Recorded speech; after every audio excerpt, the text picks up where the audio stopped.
And no, that was actually Andrew Kisner. He started it in late July when we were in Toronto.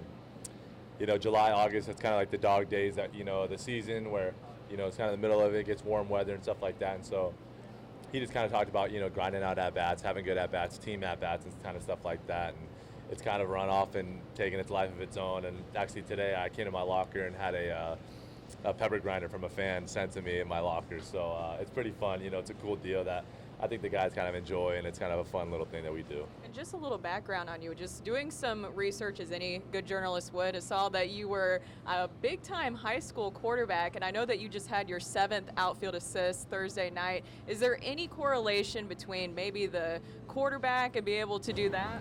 Yeah, I mean, maybe a little bit. I think kind of the speed of the play, kind of thinking ahead and in terms of like where you want to go with the ball and different stuff like that, similar to quarterback. But yeah, You have to be pretty accurate to be a quarterback. Yeah. Two-time All-State, no big deal or anything. But no, those were the days back in high school. But I think in terms of being in the outfield, you kind of are taught to think ahead, and those are kind of the similarities in being a quarterback. But other than that, I don't think it's too similar.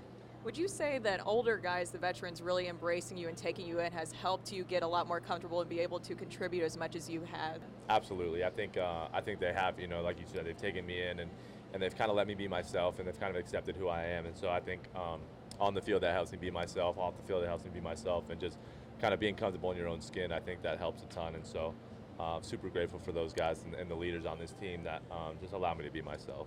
You also get to pick the brain of Albert Pujols, future Hall of Famer. What is that relationship like? And you actually also met him even before coming to the Cardinals organization. Yeah. The first time I met him with the Cardinals, I shook his hand, and he kind of outmanned me with his grip strength, and so that's kind of how I knew that 600 at that point. I think it was like 682 home runs. Didn't come by surprise, but and yeah, I always, they say don't meet your heroes because you might be disappointed. But in terms of Goldie and Nolan and Albert, those are guys that I've met and they've exceeded my expectations. And I knew Albert was a good guy. Like you said, he talked to me in the rain before he even knew who I was when I was in college. And so, those guys have been nothing but great for me, and I'm, forever indebted to them. And I'm going to put you on the spot here. Okay, everybody's waiting for number 700 for Albert Pujols. Does he get it done during the regular season? And if so, when do you think it's happening? Okay, so we have the Reds this series at home, and we go Padres and Dodgers. I think he gets 698 this series.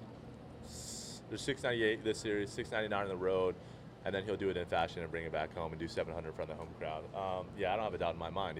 He's a machine for a reason, so I have full confidence that he's going to do it.